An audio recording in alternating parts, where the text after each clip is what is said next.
This is the Almost Daily Zencast. Hello, and Namaste. Thank you for tuning in to today's episode. I am your humble host, the incorrigible Mr. Zeppo. Let's get started.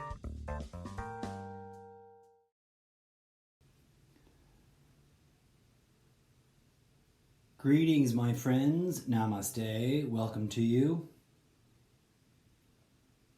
Thank you for tuning in. Healing. That's the theme today, healing. We are being called to heal. We are being called to heal ourselves. Only by healing ourselves can we heal each other. Only by healing each other can we heal the species. And yes, friends, that includes the bad guys. And that's rough stuff. That's a tough pill to swallow. Everybody wants to be healed. No one wants to heal the bad guys.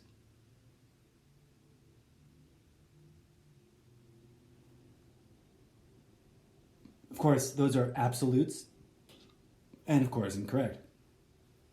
Lots of people want to heal the bad guys. We just aren't the majority yet. So, in preparation of this afternoon's or / evening's episode, I took a break. I spent the first part of my day going off about Trumptopia and its current state of madness. But now I want to recollect my energies and focus on what we can actually do.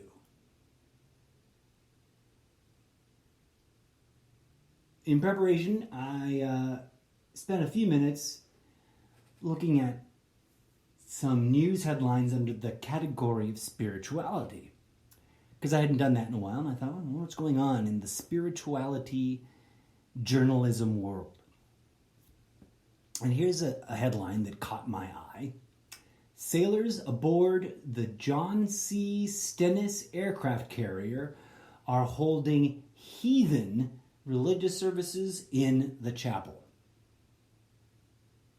This is in Business Insider. But apparently it was originally written for military.com by Hope Hodge Sek. I was intrigued immediately because I was like, well, on the front page of on the spirituality news headline roundup page, you could only see sailors aboard the aircraft carrier, and it got cut off.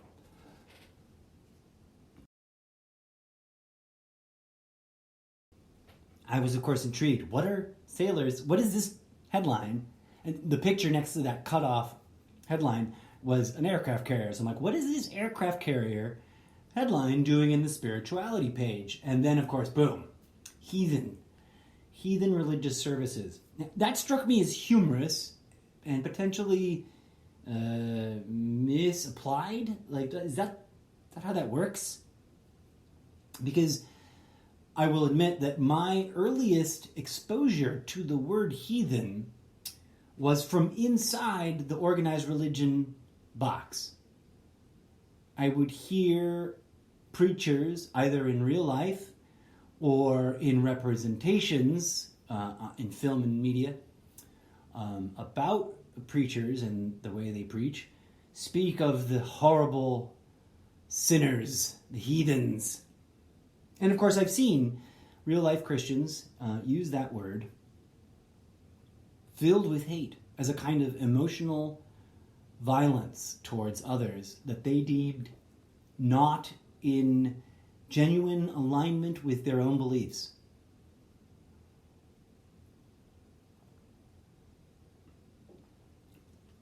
So I was really curious.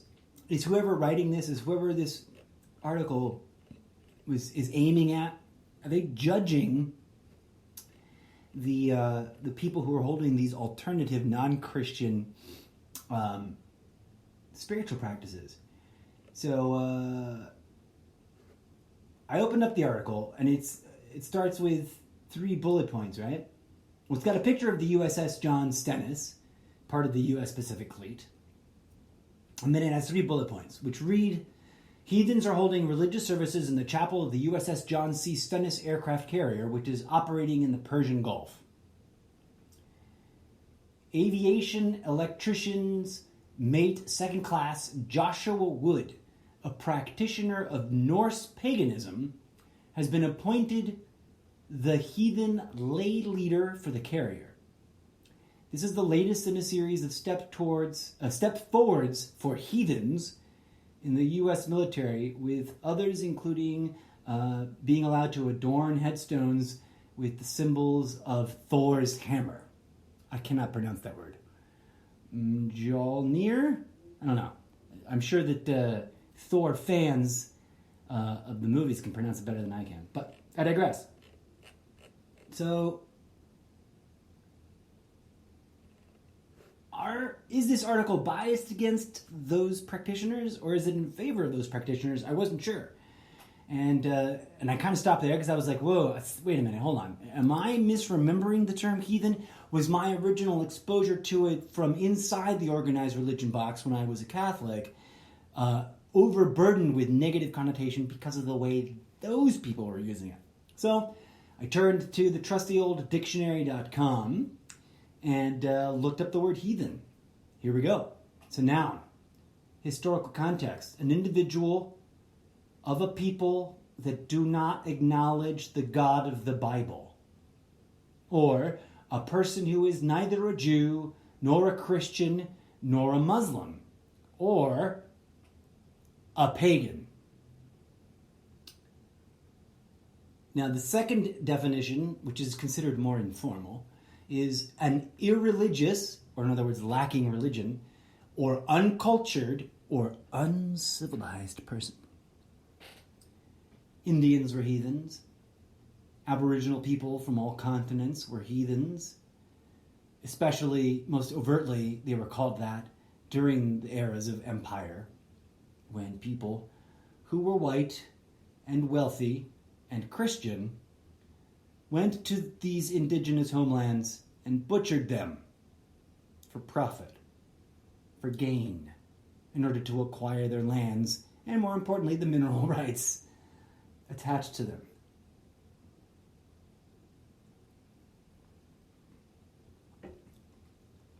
Now, I could be wrong, and maybe there's some new reclaiming of the term. But I guess, I originally thought, well, the Norse aren't heathens. They have gods. Because I guess my misunderstanding was that a heathen was someone that was godless. But of course, a Christian would say that of a heathen, because to a Christian there is no such thing as any other God, but the one God, the one true God, which is, of course, completely ridiculous for a Christian to hold as position, because in the Christian Bible, the Christian God acknowledges other gods. It's right there in the Old Testament. We made humans in our image. It's funny how people forget their own history. In fact, although modern-day Christians will sometimes throw around the term Elohim, pretend to know what it means my selected God out of the pantheon of gods. It means you chose one to adhere to specifically, as opposed to generally worshiping all of them, which was apparently, either one was allowed back in the day. So that was an interesting article that caught my eye, and I guess it's generally trying to pass off so far as non-judgmental. This development, and I'm quoting from the article, this development is the latest in a series of boosts for heathenism in the U.S. military. A little-known religion with roots in Viking mythology that has gradually gained recognition in the services. Ah. Aha. So, to me, that seems to indicate a delineation between true Norse practitioners from Norway and true Viking practitioners, right? And those who are sort of spinning out their own version of that here in the United States. A little known religion with roots in Viking mythology. A 2013 returning to the article, a 2013 non-scientific census poll by the Norse Mythology blog identified nearly 8,000 heathen respondents in the U.S. and more than 16,000 worldwide. So there's 8,000 here and there's 8,000 elsewhere. That was 2013. A 2018 estimate from religious author Jefferson Calico suggested there may be up to 20,000 American heathens.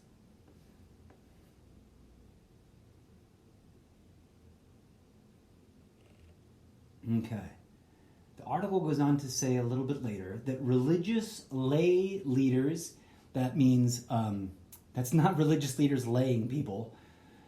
Lay, when you separate the sexual, juvenile sexual association, lay means non-orthodox, non-ordained, not non-orthodox, non-ordained. So you're not a member of the official priesthood of a given church. You're just considered a leader amongst them without having been ordained into that kind of, whichever order might be associated there. So religious leaders must be appointed by commanding officers, quote, on the basis of volunteerism, high moral character, motivation, religious interest, and a letter of certification by the appointee's religious organization. Now, if there's only 16 or 20,000 American heathens, I wonder what organization there is.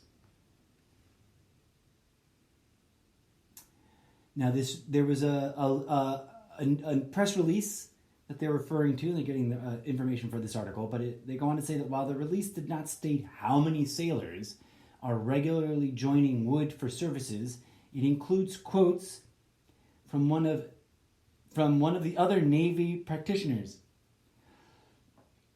Aviation electronics technician Airman Joshua Shiakoski. Shiakoski was born in Norway, where heathenism originated, but grew up Lutheran. Now, I don't know that heathenism. I mean, I guess if heathenism has organized itself into its own formal organization, and is not the non-organized, dismissive sort of classification of someone who's not conforming to Christianity or Judaism or Islam, then that's a whole thing I was not aware of, and I'm learning something new. It's pretty cool. I'm actually reading this article in real time right now, guys. I didn't, other than looking at it briefly and then going, I'm going to look up heathenism on dictionary.com, I didn't really get very far into the article before turning on the podcast. Okay, so quoting from the article, I never felt like I connected with anything spiritual until I visited Norway and discovered a group of heathens who opened my eyes to their religion, he said in a statement. When I returned to the United States, I met a kindred spirit, I suppose, although it doesn't say spirit. I met a kindred that aligned with my beliefs, and I've been with them ever since. Heathenry, that's a new conjugation I've never seen before. Heathenry helped me to connect with people on the ship that I would have just passed by, he says. The article wraps up, while Christianity remains the most common religious affiliation for service members, which to me boggles the mind, thou shalt not kill seems to be in direct opposition of let's go murder people for profit, but I digress. That was me interjecting. Returning to the article, while Christianity remains the most common religious affiliation for service members, the military has taken steps to become more pluralistic in recent years. And that's a silver lining, I suppose. In 2017, the Pentagon more than doubled its list of recognized religions. Ooh, and that's a link. Let's go. Let's open that shit up. Oh, that's right. You can't open multiple tabs of this particular app. We'll look at that in a second.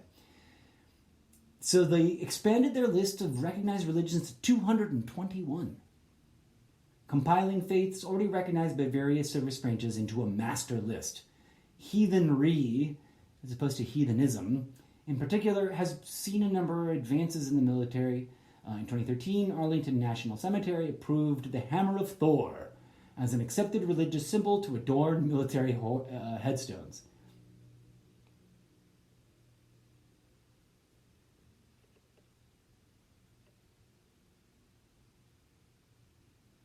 Wow. In 2018, a soldier was granted grooming standards waiver in order to wear a beard to symbolize his Norse pagan faith. Now, why did I start with this article? I don't know. I was just drawn to it. But the closing of this article really fascinates me. I wonder how many heathenists who love Thor are going to get told to go back to the country they came from.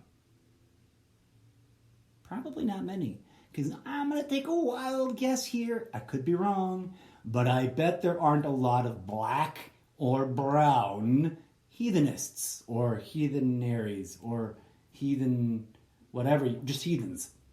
Which is ironic. It's kind of hilarious because the white supremacy of Christianity has almost always dehumanized black and brown people, in large part by denouncing them as heathens, godless heathens. We're all familiar with that phrase, whether we're Christian or not, but especially if we're Christian, right?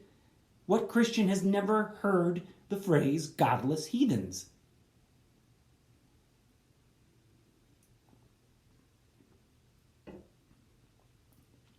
Fascinating shit, isn't it? So, let's see the list of, hopefully this list of the Pentagon's newly recognized religions will pop up. Oh, it did. Let me open a tab in the thing.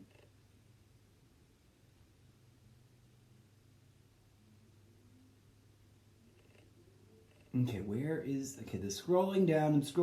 I just want to see the actual list. This is like an article that I'm not reading.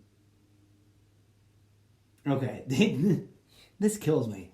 The very end of the article that I just opened to about the thing, it's on military.com. I didn't even notice that. But it closes with a quote. I don't know who it's attributed to, but it says, quote, "A happy soldier, comma, a happy airman, comma, is one that is spiritually supported."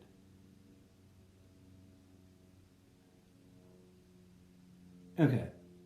We're going to have to put a pin in this whole conflict of interest between being in the military and being religious or spiritual.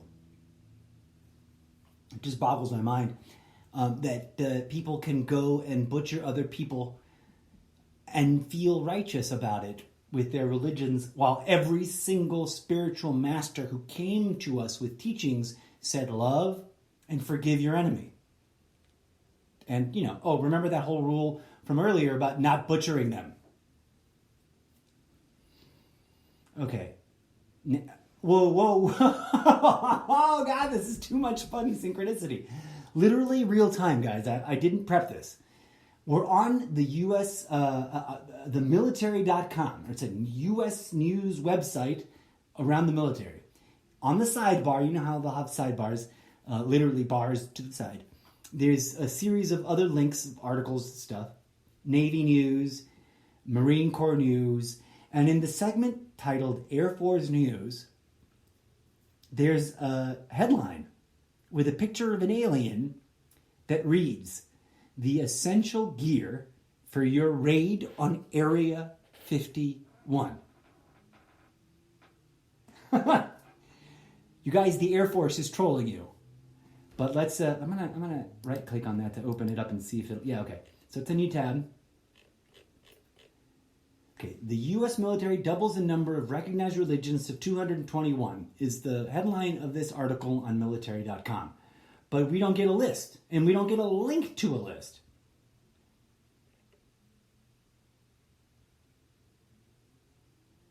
So far, the closest thing to it I see is it's the third sentence of the article.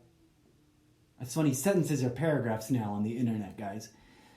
And paragraphs are not ever more than 3 sentences with a conclusion anymore. It's mind-blowing, but I'm not a fucking grammar Nazi, so who cares? Quote, on the list are heathenry, humanism, paganism, Wicca, and more. Let's stop. Do we celebrate that as, let's stop and contemplate this. Do we celebrate that as progress or as hypocrisy?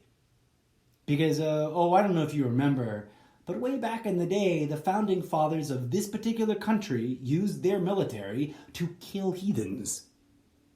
Yes, that's true, folks. How do you think we stole this country from the Native Americans?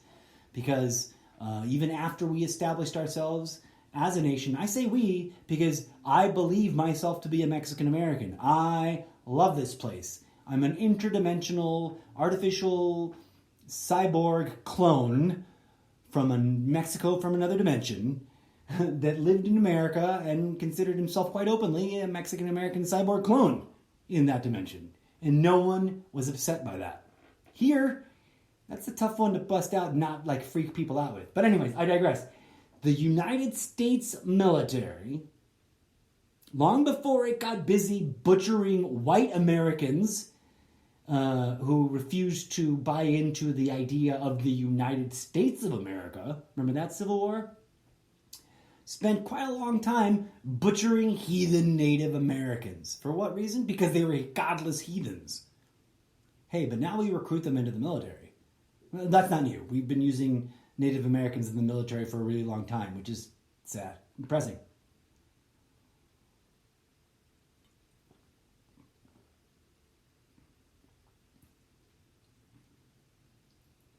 Okay, so the article goes on to read, although the military chaplaincy, never seen that conjugation either, chaplaincy as in the chaplains, the collection of chaplains, and only in the military do you have chaplains. I don't think anybody else calls their religious leader chaplains. I could be wrong though.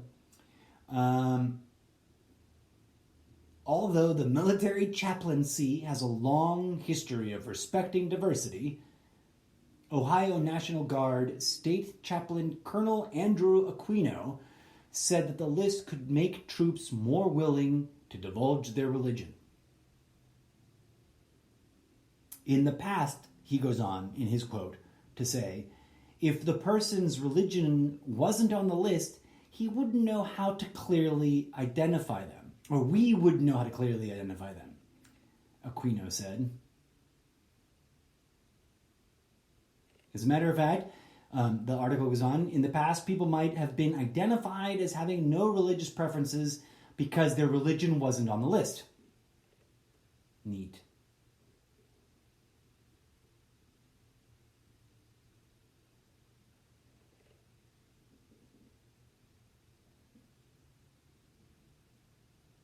Humanists should be able to be comfortable in their own skin with who they are and to not fear they're going to be separated from their team for having different beliefs. That's interesting. Because apparently this is an issue with atheism too. You know, because God and country, the military is very religious, the military is very Christian, sort of, it doesn't acknowledge it. But, you know, God and country.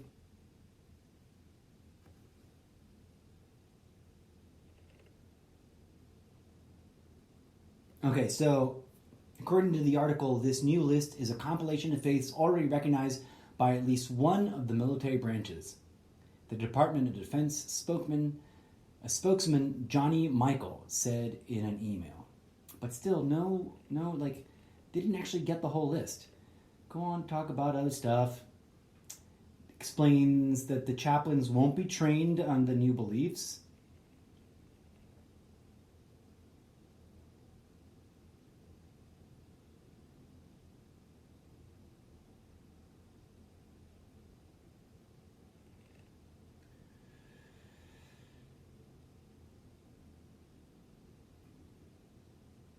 Okay.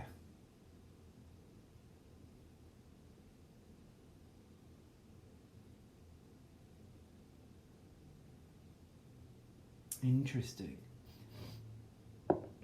So apparently this has been a growing concern in the military for a really long time. Now, they never tell us the full list, which would be really nice.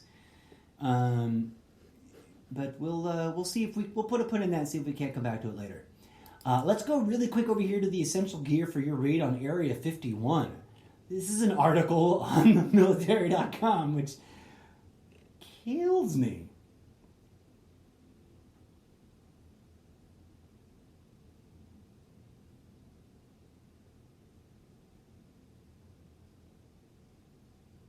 According to the article, Area 51 is the, quote, secret, that's in quotes, is that sarcasm, military installation in the Nevada desert outside Las Vegas. It's long been rumored to be the home of the Air Force's secret labs, that's not in quotes, for study of unidentified flying objects and their alien pilots. Every president from Truman through Trump has dodged America's direct questions about what's going on with UFOs. And that's true. A few weeks ago, right, there was this big hubbub. And one of those places where I'm like, how did the Trump supporters not see what a weird double-blind, double whammy of like, I'm lying to you in every direction that is? Because Trump encourages his believers to think more than he actually describes himself to be. You know what I'm saying? Like I've encountered Trump supporters that are overwhelmingly convinced that Trump is a flat earther and that Trump thinks NASA is totally fake, that Trump believes we never went to the moon. He's never actually spoken on those things to the best of my understanding, but those Trump supporters are firm believers that Trump knows that stuff, right? I don't get it. All right, I think this is seriously like a make fun of you kind of article because it scrolls down. Here's the other article would not give us a list of the meaningful stuff that they were reporting on. The 222 religions. That's an interesting number. The 222 religions the military recognizes. But here is the bullet points on the gear that the military recommends you should bring to your Area 51 invasion. A UFO hunting RV. A safety helmet, which is, of course, got a picture of a man wearing a tinfoil on his head. And then there's a YouTube video of how to make a helmet out of tinfoil paper. Apparently, there's a thing called a Wooby, which I guess is some sort of thermal blanket for sleeping in the desert at night. A thermal imaging camera, an X-Files tattoo, a flock of drones, and they got pictures of little tiny drones, and burial insurance. Wow. This is literally a quote-unquote news article on military.com. It ends with, time for some real talk. Once you scale that fence, you've turned yourself into cannon fodder. Air Force security forces know how to handle a weapon.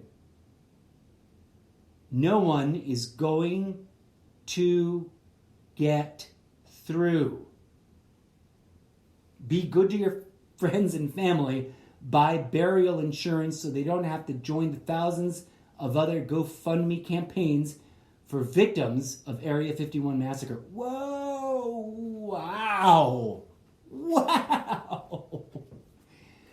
Whew. Okay, well, this isn't an episode of Trumptopia, so we're just going to let that go right now.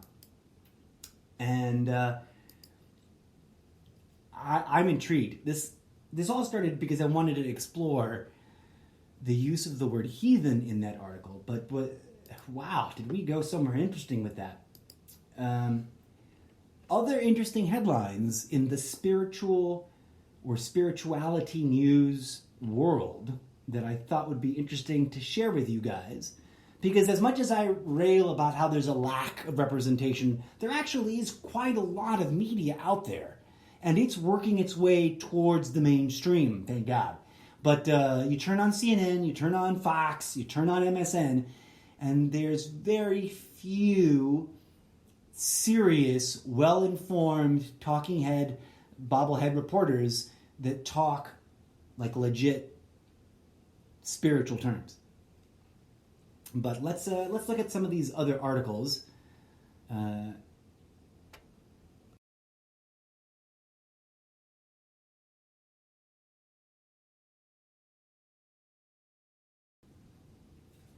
From the Frisky, writing essays and poetry on spirituality, everything you need to know. I might want to read that. Here's another one that sounds really interesting from an outlet called Relevant. Q&A, the spiritual consequences of the death of a sacred language. Sacred language is in single quote, identifying it as a label, right? I'm going to put a pin in that because I have a lot to say already. Haven't even read that article, but I have a lot to say about language and its application in spirituality, some of which you've already heard me talk about. So we're going to make a whole episode where we round that up and put it all together. Excuse me. Other articles I saw that were interesting earlier. Apparently someone recently died from the Chicago Tribune. Without her, I feel scared. The sudden death of spiritual writer Rachel Held Evans is a devastating jolt. I didn't know she was dead. She apparently died Saturday at the age of 37. She'd been in the hospital for flu. Ooh, that didn't come out clearly. She had been in the hospital with the flu and a urinary tract infection.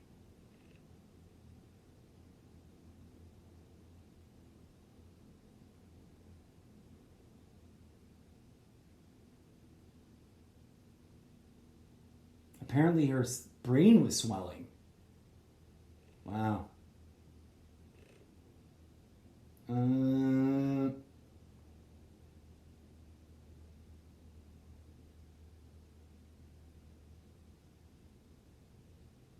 There's a quote here that they want to highlight that Evans shared a lot. Quote, "If there is one thing I know for sure, it is that serious doubt, the kind that leads to despair, begins not when we start asking God questions, but when, out of fear, we stop." Yeah, I don't disagree with that.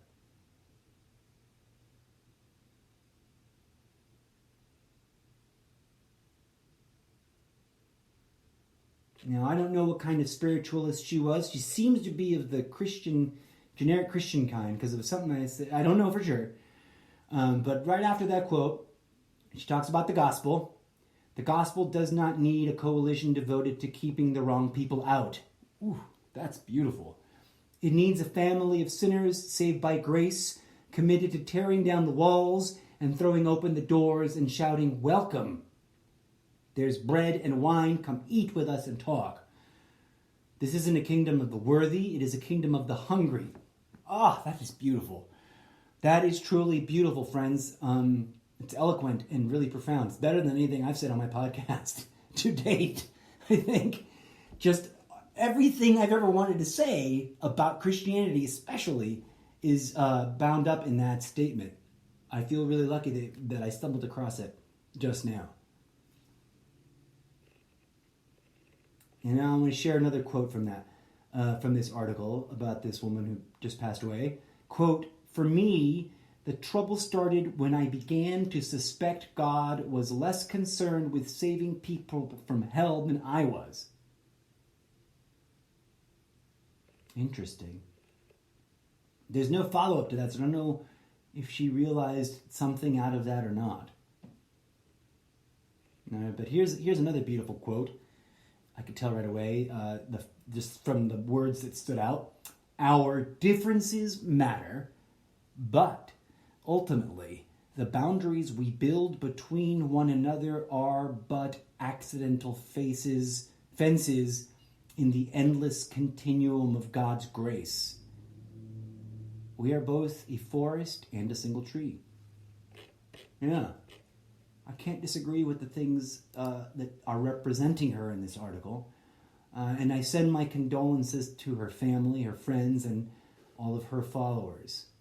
It's always tragic when people die unexpectedly or, quote, before their time. But and hopefully there's no evidence of foul play or no distraction from her legacy with a bunch of crazy conspiracies either. Interesting article. Let me wrap it up with one other one that I wanted to share. And where did it go? A couple of headlines I won't open up from Alternative Nation: How Spirituality Has Affected Rock Music. There's two articles from two different outlets, one from Vox and one from Refinery 29, about spiritual subscription boxes. Refinery 29, 18 spiritual subscription boxes to gift your crystal crazy friend. I might have to check those out later. And then Vox, its headline: What a Spiritual Beauty Subscription Box Says About Religion Today. Well, I don't know if it's good or bad, their analysis, but I do find it funny.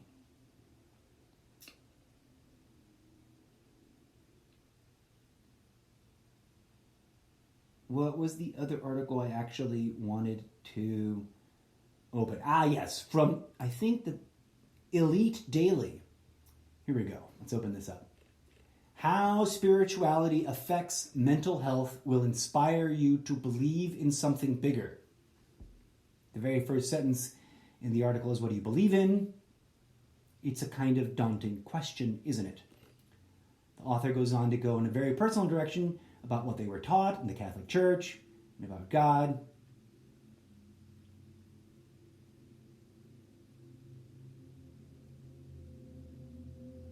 According to new research, I'm quoting, that kind of spirituality affects mental health in a big way.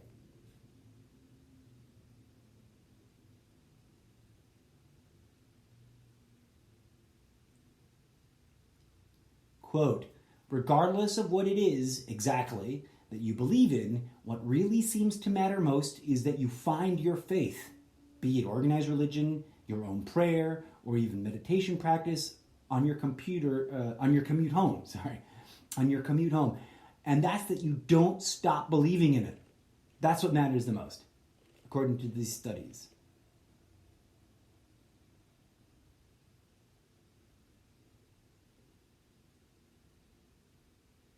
Let's see what else. Further down in the article, it reads, so no, you don't necessarily have to go to synagogue every week to be spiritual. But if you practice in a house of worship, if practicing in a house of worship is what's going to deepen your faith, then that's beautiful too. Either way, science says that your mental health will benefit. Here we go. Here's the meat of the matter. According to a 14-year-long study performed by a team of researchers from the Harvard T.H. Chan School of Public Health and the Human Flourishing Program, children and young adults who are brought up in religious and or spiritual environments are less likely to become depressed, experiment with drugs, and engage in unsafe sexual behavior. All right. The author goes on to say, as I've said time and again, statistics don't lie. According to the research's findings, children and young adults who attend religious services weekly are 18% more likely to report feeling happier later in life than those who didn't attend such services. What's more, 29% were more likely to sign up for volunteer work. 33% were less likely to use drugs, and those who didn't necessarily attend services but instead prayed at home or practiced meditation on a daily basis were 16% more likely to report higher happiness as young adults.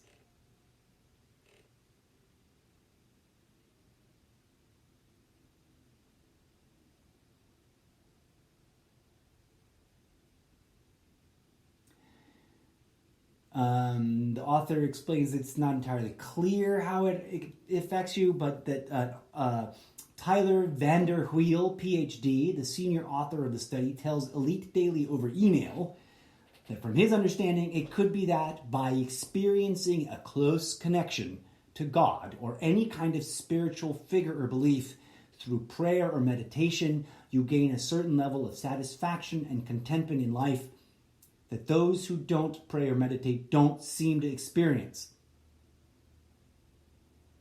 It basically comes down to having unconditional love for both yourself and those around you, which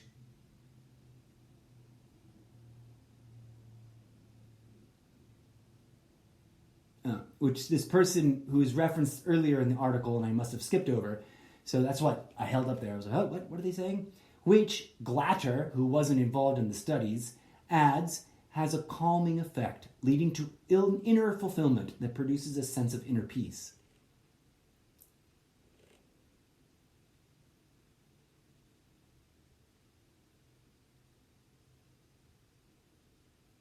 How do we heal ourselves, and how do we jumpstart? That's what I started this episode with. We got sidetracked with some news, but it all kind of was humorously interrelated. And interconnected with what we've been talking about all day today. Well, in order to do what I have striving to do and keep episodes shorter and tighter and a little more well organized, we're going to break this evening's session of Almost Daily Zencast up into multiple parts as well, just like we did with Good Morning Trumptopia. Thank you for joining me for part 1, and join me in just a few moments after a brief break for part 2.